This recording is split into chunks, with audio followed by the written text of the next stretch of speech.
할렐루야! 네, 오늘도 주님 전에 나오신 여러분들 환영하고 축복합니다. 우리 삶에는 시험이 늘 끊이지 않는 것 같습니다. 학생들이 학교 졸업하면은 시험 다 끝났다라고 생각하는데 막상 학교 졸업해 보면 또 이런저런 일들로 시험을 늘 준비하기 마련입니다. 시험은 또 우리 신앙인들에게 시험은 믿음이 없는 사람에게만 오는 것도 아닙니다. 오히려 하나님의 뜻을 이루려 하는 사람에게 더 강력하게 찾아온다는 것입니다. 오늘 본문은 예수님께서 공생애를 시작하시기 전에 받으신 시험입니다. 마태복음 4장 1절에서 이렇게 말씀하고 있습니다. 그때에 예수께서 성령에게 이끌려 마귀에게 시험을 받으러 광야로 가사. 아멘. 여러분, 예수님은 우연히 그냥 마귀에게 이끌려서 광야로 가신 것이 아니라 성령 하나님께 이끌려 광야로 가셨다고 합니다. 시험은 하나님의 통치 밖에 있는 것이 아닙니다. 예수님께서 받으시는 이 시험조차도 하나님의 통치 안에 있는 시험이라는 것입니다. 시험은 욥기에서 우리가 알 수 있듯이 사탄이 하나님의 허락 없이 단독으로 독단적으로 움직이는 영역이 아니라는 것입니다. 성령의 인도 속에서도 시험은 허락되는 것입니다. 그러나 중요한 것은 이것입니다. 예수님은 시험을 받으신 분이 아니라 시험을 이기신 그리스도이시라는 것입니다. 오늘 본 말씀이 예수님께서 광야에서 사탄에게 3가지 시험을 받으시는 내용이 나옵니다. 그 내용을 흡사보면 예수님께서 시험 받는 것이 중요한 것처럼 우리가 생각할 수 있습니다. 그러나 중요한 것은 예수님께서 시험 받는 게 중요한 게 아니라 그 시험을 능히 이기신 그리스도이시라는 것입니다. 마태복음 3장 16절에서 17절에서 이렇게 말씀하고 있습니다. 이는 내 사랑하는 아들이요 내 기뻐하는 자라. 하늘이 열리고 성령이 비둘기같이 임하고 아버지의 음성이 선포되었습니다. 이것은 예수님의 공적 사역의 공식적인 시작을 알리는 것입니다. 그 직후에 마태복음 4장 1절에서 이렇게 말씀하죠. 그때에 예수께서 성령에게 이끌려 광야로 가사. 즉 성령의 임재 후에 예수님께서 광야로 가셔서 시험을 받으시는 이러한 순서로 이루어져 있는 것입니다. 여러분, 여기서 예수님의 시험은 실패가 아니라 하나님의 계획 안에 있는 하나의 과정이었다는 것입니다. 예수님은 세례를 받으시고 본격적으로 사역을 시작하시기 전에 40일을 광야에서 금식하며 기도를 했습니다. 성경에 보니까 40일 밤낮으로, 그러니까 낮에만 금식하신 것이 아니라 온전히 40일을 금식을 하시면서 계셨다는 것입니다. 이 시간은 인간으로서의 가장 연약한 순간이었습니다. 바로 그때 마귀가 예수님을 찾아온 것입니다. 여러분, 마귀가 누구예요? 마귀는 사탄입니다. 사탄이 바로 마귀이고 마귀의 다른 이름이 사탄이라는 것입니다. 마귀의 뜻은 회방자 이런 뜻입니다. 마귀는 사탄의 또 다른 이름으로 이를 가리키는 헬라어 디아볼로스라는 중상자, 해방자 또는 고소자를 뜻하는 단어입니다. 여러분, 시험은 이렇듯 항상 우리가 어떨 때 옵니까? 약할 때 찾아온다는 것입니다. 시험은 또한 사명을 앞둔 하나님의 일꾼들에게도 반드시 찾아온다는 것을 명심하시기 바랍니다. 예수님께 광야는 하나님 나라 사역을 시작하는 자리였습니다. 이스라엘 백성들도 그들이 하나님의 온전한 백성들이 되기 위해서 광야에서 40년간을 훈련받았어요. 예수님은 40년이 아니라 40일 동안 광야에서 금식을 하시면서 하나님의 사역을 준비하셨다는 것입니다. 이처럼 마태복음 4장은 단순히 예수님의 시험에 관한 이야기가 아니라 예수님의 공생애가 어떻게 시작되었는지를 보여주는 매우 중요한 전환점이 되는 사건입니다. 오늘 이 시간 시험을 이기신 그리스도의 승리가 성령 충만으로 우리 안에 다시 역사하시기를 주님의 이름으로 축원합니다. 먼저 사탄은 예수님께 돌로 떡을 만들라는 시험을 합니다. 여러분, 마태복음 4장 3절에서 이렇게 말씀하고 있어요. 내가 만일 하나님의 아들이거든 이 돌들로 떡덩이가 되게 하라. 아멘. 여러분, 지금 예수님은 40일을 금식하고 있던 중이라서 얼마나 힘들고 배고프고 지쳐 있겠어요. 먹는 얘기, 음식 얘기만 해도 입에 침이 고이고 막 허기가 지고 막 이 눈에 음식 환상이 보일 정도의 상황이에요. 그리고 지금 예수님의 상태가 인간의 육신을 입고 있는 완벽한 인간의 상태이기도 하지만 또한 예수님의 본질은 하나님이시라는 것입니다. 그래서 사탄은 이런 육신의 배고픔을 이용해서 공격을 하면서 예수님을 시험하지만 사실은 예수님의 정체성을 시험하려는 것이었습니다. 여러분, 세상에 살다 보면 섞여 있다 보면 섞이게 마련이에요. 예수님도 하나님의 아들이시지만 우리 인간의 육신을 입고 이 땅에 오셔서 인간들과 먹고 마시고 함께 섞여 있다 보면 그 하나님의 정체성이 흐려질 수도 있었다는 것입니다. 그래서 하나님께서는 사탄을 통해서 예수님의 정체성을 시험하는 것입니다. 그래서 사탄은 예수님께 이렇게 말씀합니다.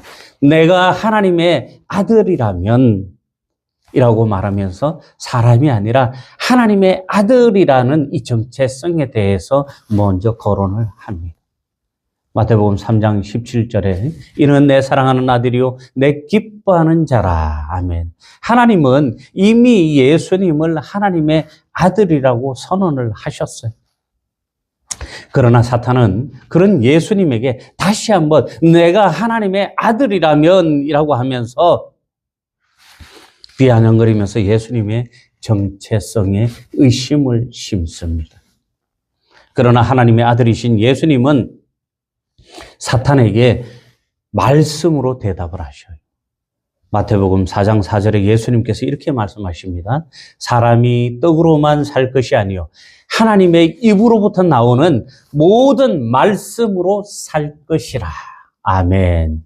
주님은 지금 어떤 상황입니까? 40일을 굶어서 사실 먹는 것에 상당히 집착하고 예민할 때인데도 불구하고 예수님께서는 우리처럼 육신의 연약함보다는 하나님의 말씀을 통해서 영적인 정체성에 대해서 말씀을 하신 것입니다. 예수님의 모든 것이 가능하신, 전지전능하신 분이셨지만 자신의 어떠한 능력이나 다른 것으로도 사탄을 대하지 않으셨어요. 여러분, 예수님은 돌을 떡으로 만들 수 있는 분이에요? 못 만드는 분이세요? 만들 수 있는 분이세요. 그냥 보여주실 수 있었어요. 그러나 예수님께서는 사탄에게 그렇게 말씀하시지 않으셨다는 거예요. 하나님의 정체성으로 하나님을 시험하지 못하게 했고 하나님의 자녀, 하나님의 속한 하나님의 통치 안에 있는 모든 권속들은 떡이 아니라 하나님의 말씀으로 살아야 한다고 말씀하신 거예요. 주님은 말씀으로 사탄을 대적하고 이기시는 분이십니다. 성령께 이끌리신 분이 성령의 검인 말씀으로 싸우신 것입니다. 사랑하는 성도 여러분, 성령 충만은 이 감정의 문제가 아니라 말씀으로 충만해지는 것입니다. 에베소서 5장 18절에서 19절 말씀을 추려보면 성령으로 충만함을 받으라라고 말씀하고 있습니다. 에베소서 5장 18절에서 19절 제일 마지막에 보면은 성령으로 충만받으라 이렇게 얘기합니다. 여러분, 하나님의 말씀으로 뿌리내리지 않은 열심은 결국 순간적인 감정으로 흘러가고 마는 것입니다. 인간의 감정은 상황에 따라서 흔들리고 사라지기 쉬운 감정입니다. 그러나 말씀으로 충만하게 역사하시는 성령께서는 우리를 끝까지 붙드시며 공동체를 지켜주시는 능력이 되는 것입니다.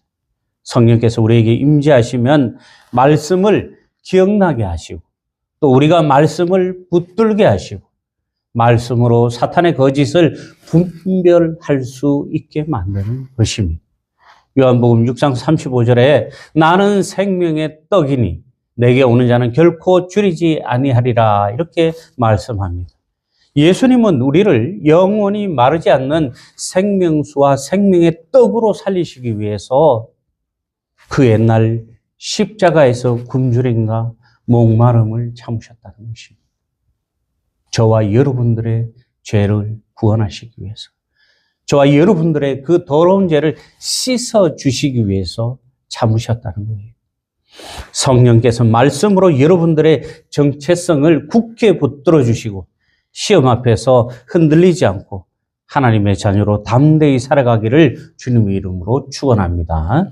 두 번째로 사탄은 성전 꼭대기에서 뛰어내리라는 시험을 합니다.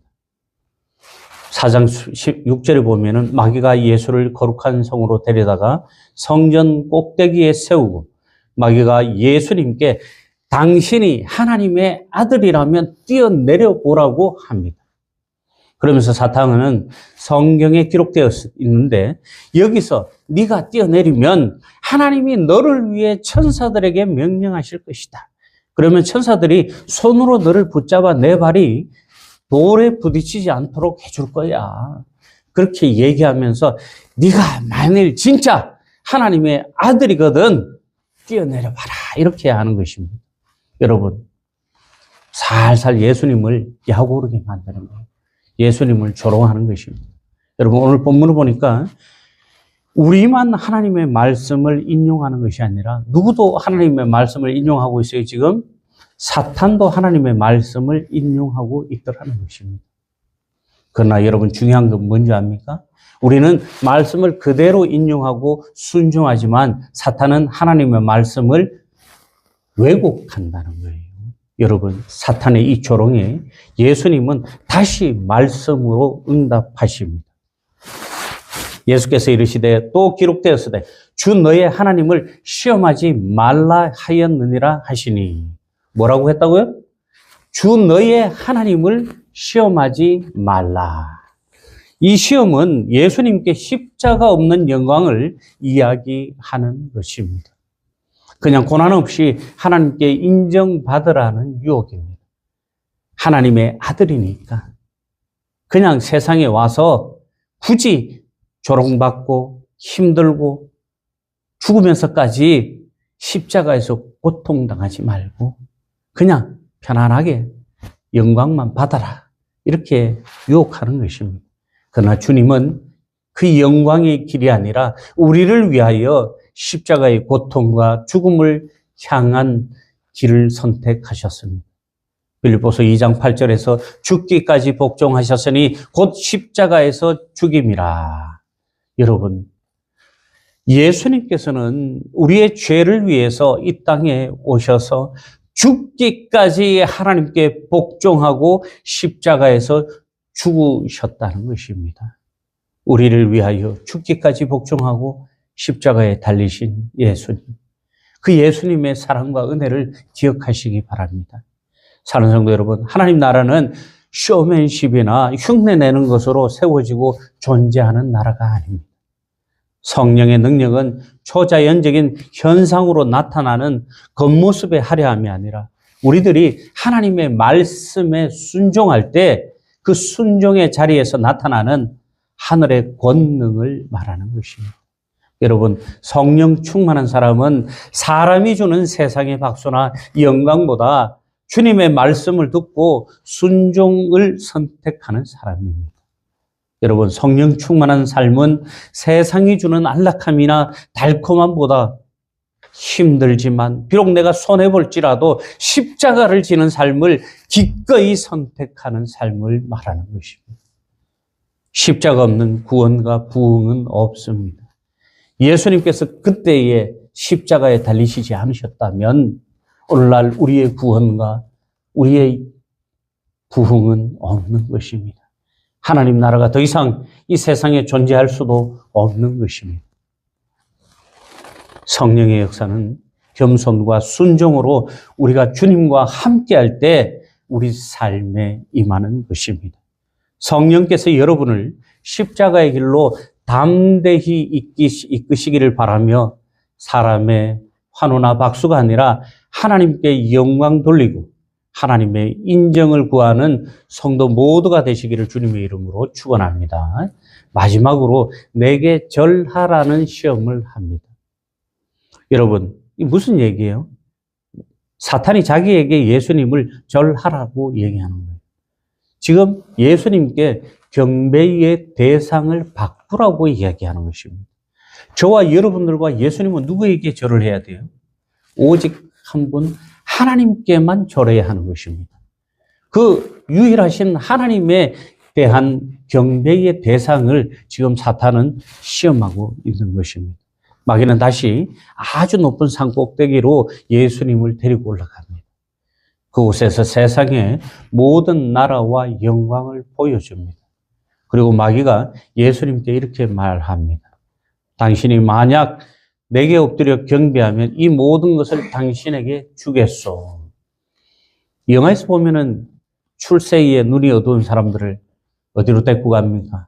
서울의 아주 높은 고층 빌딩 옥상으로 올라가서 그 화려한 밤거리, 자기 눈 아래에 있는 모든 세상들을 다 가리키면서 자기 말 잘 들으면 저거 다 당신 것이 되게 해주겠소라고 그런 약속을 하죠. 사탄이 그랬다는 거예요. 산꼭대기 위에서 내려다보는 세상이 얼마나 아름답고 얼마나 넓습니까? 그 모든 것을 자신에게 절하기만 한다면, 자신을 경배하면 다 주겠노라, 이렇게 사탄이 지금 예수님을 시험하는 것입니다. 이 시험은 하나님의 자녀로서 가장 본질적인 것을 시험하는 것입니다. 여러분, 아는 선배 얼마 전에 전화 통화를 하는데 노후를 위한 재테크를 잘해서 돈을 좀 벌었는데 몇 년 후에 직장을 다 그만두고 자연을 벗삼아서 혼자 실컷 쓰다가 가겠다, 이런 얘기를 하더라고요. 그래서 제가 남는 돈 있으면 선교도 좀 하고 좋은 일에도 좀 쓰고 하세요, 이렇게 얘기를 했더니만은 그분이 이런 얘기를 합니다.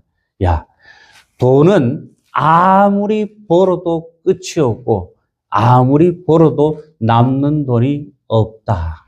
세상의 부자들이 돈 남는다고 나눠주는 거 본 적 있냐? 응?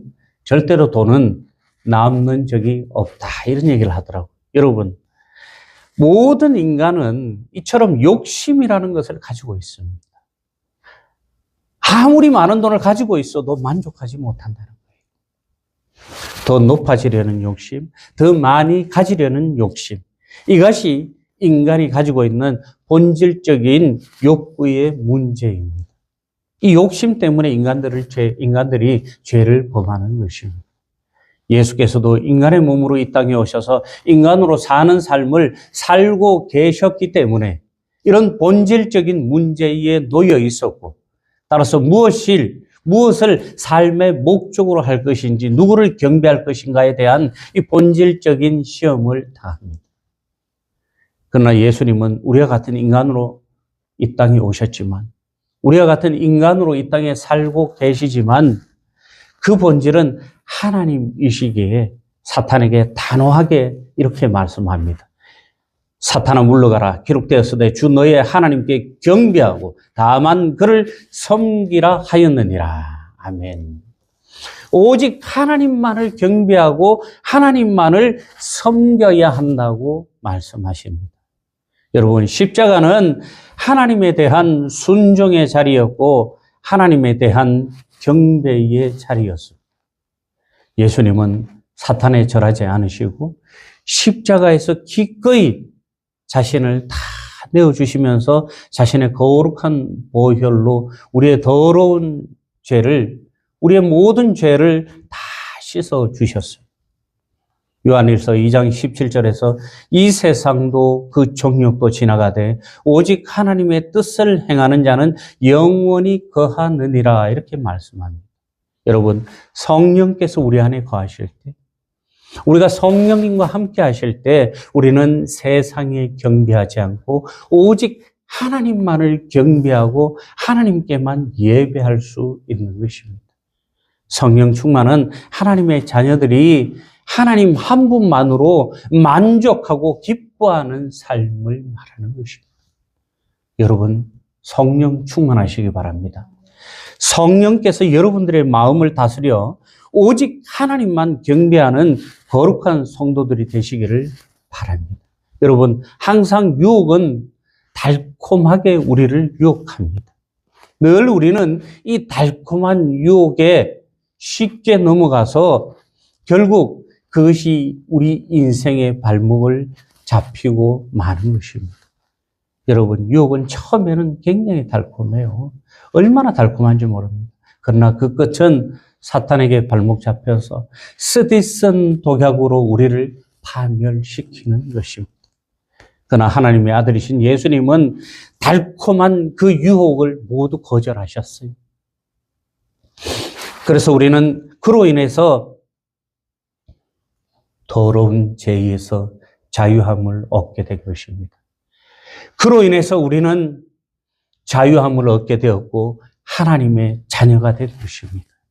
사랑하는 성도 여러분, 예수님은 시험을 받으신 분이 아니라 시험을 이기신 그리스도이십니다.